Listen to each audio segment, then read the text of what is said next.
Nous allons commencer ensemble à apprendre Python. Mais avant de pouvoir se lancer dans le sujet, je vais vous parler un peu du langage lui-même. Python est un langage qui a gagné beaucoup de traction dernièrement, particulièrement parce qu'il a été choisi comme le langage obligatoire des prépas en France. Mais c'est un langage qui a déjà eu de la célébrité par le passé, notamment par le fait que YouTube a été recodé par Google en Python. Dropbox a également embauché le créateur de Python, et la NASA l'a utilisé pour faire plusieurs sortes de simulations.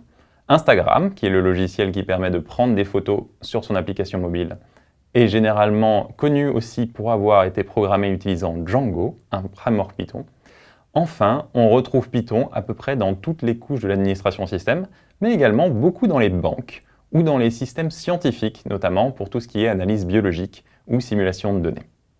Il est aussi très populaire dans les milieux de la géographie, mais on peut s'en servir pour des choses beaucoup plus simples, comme par exemple faire un tout petit logiciel, un tout petit script ou une grosse interface graphique. Nous allons donc voir ça ensemble.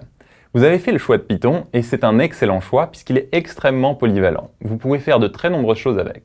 La première chose, c'est que vous pouvez travailler sur de nombreux systèmes d'exploitation. Vous pouvez travailler évidemment sur Mac, sur Linux et sur Windows.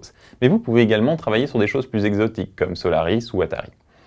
Néanmoins, on va essentiellement travailler ensemble sur un de ces trois OS pour que vous puissiez vous y retrouver. Vous pouvez utiliser Python pour travailler sur de nombreux dispositifs. Bien entendu, vous pouvez l'utiliser pour travailler sur ordinateur portable ou pour travailler sur un ordinateur de bureau, mais également sur les serveurs, que ce soit un serveur dédié ou dans le cloud, pour pouvoir par exemple faire des sites web ou des services complètement automatisés. On peut l'utiliser aussi sur des supercalculateurs ou sur des plus petites puces.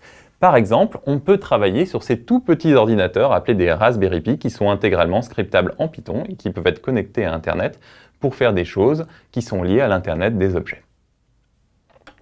Commençons ensemble par regarder l'installation de Python.